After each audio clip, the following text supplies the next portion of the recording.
अजित पवारांच्या विमान अपघातातील पायलटबाबत एक धक्कादायक माहिती समोर आली आहे. अजित पवार यांचा विमान अपघात झाला असून काल ते अनंतात विलीन झाले.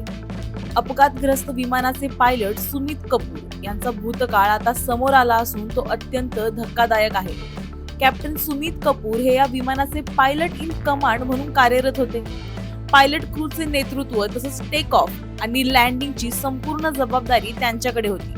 सुमित कपूर यांच्याकडे विविध प्रकारच्या विमानांचे मिळून तब्बल 15,000 तासांचे उड्डाण अनुभव होते. मात्र एवढा दांडगा अनुभव असून सुद्धा त्यांचा भूतकाळ सुरक्षा नियमांच्या उल्लंघनांमुळे डागाळलेला असल्याची माहिती समोर आली आहे. विमान उड्डाणापूर्वी वैमानिकांची मद्यपान चाचणी केली जाते. नियमानुसार दारूचा एक थेंब जरी आढळला तरी तो गंभीर गुन्हा मानला जातो.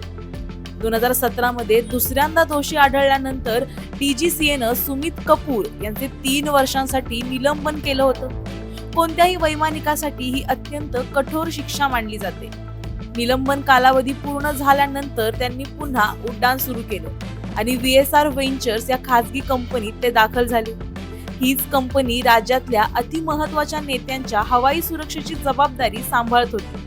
मात्र आता प्रश्न उपस्थित होत आहे की इतक्या संवेदनशील जबाबदारीसाठी नियुक्ती करताना सुमित कपूर यांच्या पार्श्वभूमीची योग्य तपासणी करण्यात आली होती का?